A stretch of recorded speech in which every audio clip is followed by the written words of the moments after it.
कर दिए। सुंदर तो था ही, बहुत सुंदर था वो देखने में। और एक राजा के राज्य के जो मुख्य प्रवेश द्वार होता है, उस प्रवेश द्वार के पास चबूतरे पर उसको छोड़ दिया। वहीं पर वो सो गया रात में। उसी रात्रि को उस राज्य का राजा दिवंगत हो गया, मृत्यु को प्राप्त हो गया।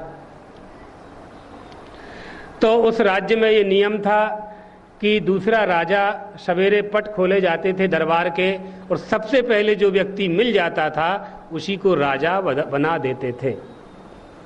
सवेरे दरवाजा खोला, ये सामने पड़ा हुआ था, इसी को उठाया, स्नान कराया, केसर लगाई, चंदन लगाया, पीले पीतांबर पहनाए, मुकुट लगा दिया, सोने की सिंहासन पर बिठा दिया।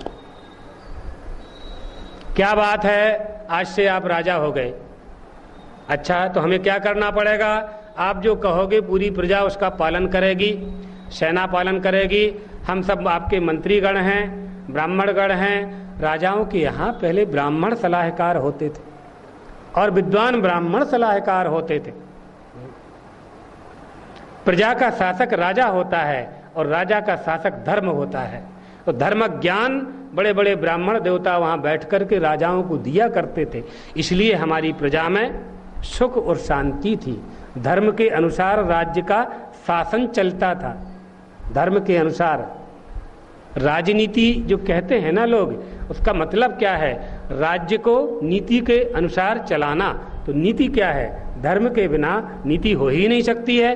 तो धर्म के अनुसार राज्य को चलाना, ये परंपराएं थी हमारे देश की, आज भी होनी चाहिए।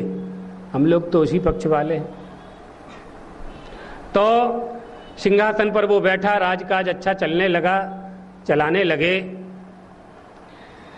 2-4 दिन के बाद उसने अपने मंत्री को आदेश दिया, गांव का नाम बताया और अपने माता पिता का नाम बताया। बोले उन्हें लेकर के आओ।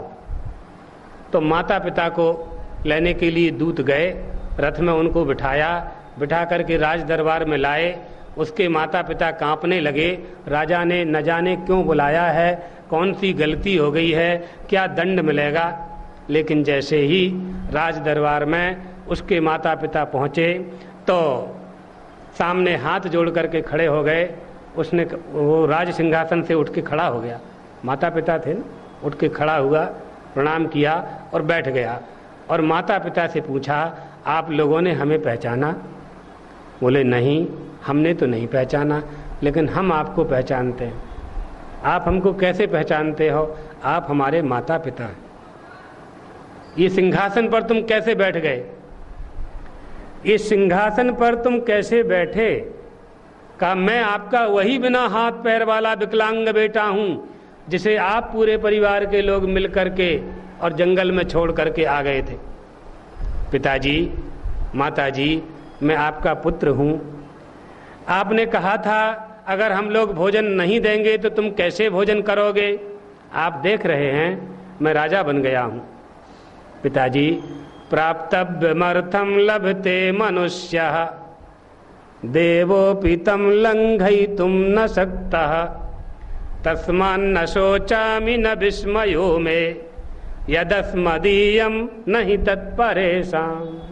जो मेरा है वो दूसरे का हो ही नहीं सकता। ये दृढ़ निष्ठा जब हो जाती है तो एक कर्मवादी होता है, एक भाग्यवादी होता है। कर्म का विरोध नहीं है यहाँ, भगवान तो गीता में अर्जुन को उपदेश दे ही रहे हैं कर्म करने का, विरोध की बात नहीं है। लेकिन बिना परमात्मा की अनुग्रह के आपका कोई भी परिश्रम सफल नहीं हो सकता। चाहे वो किसान हो, चाहे व्यापारी हो, चाहे किसी भी कर्म को करने वाला हो, उसके पुरुषार्थ के साथ, उसके कर्म के साथ परमात्मा का अनुग्रह बहुत आवश्यक है, बहुत आवश्यक है। तो भाग्यवादी, एक कथा और है भाग्यवादी की, कल सुना देंगे, अभी गीता का पाठ कर लेते हैं। तो कर्म कमंडल कर गहे, कर्म कमंडल कर गहे जहां जिमित चाहे तह जाए, और बापी कूप तड़ाग जल, बूंद न अधिक समाए। जैसा किया है वही पाओगे, कोई इसे काट नहीं सकता है। यथा धैनु सहस्त्रेषु वत्सो विंदति मातरम, एवं जन्म सहस्त्रेषु कर्तारम कर्म गच्छति। प्राप्त कर लेता है, चाहे कहीं जाकर के छिप जाए, कहीं जाकर के छिप जाए, तो कर्म उसे वहीं प्राप्त होगा।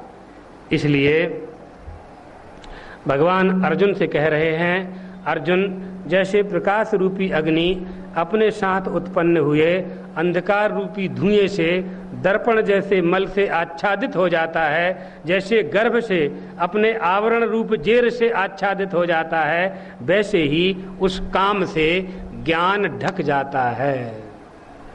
बालक जब पैदा होता है ना, तो जेर होती है, शास्त्रों में लिखा है, एक पतला सा आवरण कागज जैसा लिपटा हुआ रहता है उसमें, उससे वो आवृत हो जाता है। जैसे दर्पण पर धूल बैठ जाती है तो दर्पण का जो मूल स्वभाव है वो आच्छादित हो जाता है।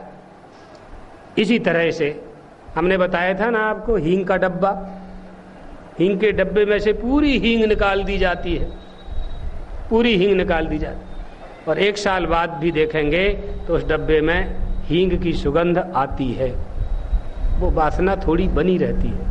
ज्ञानियों में भी कई बार यह वासना देखी जाती है, लेकिन धीरे धीरे धीरे आवृतम ज्ञानमेतेन ज्ञानेनो नित्य वैरिणा काम रूपेण कौन्तेय।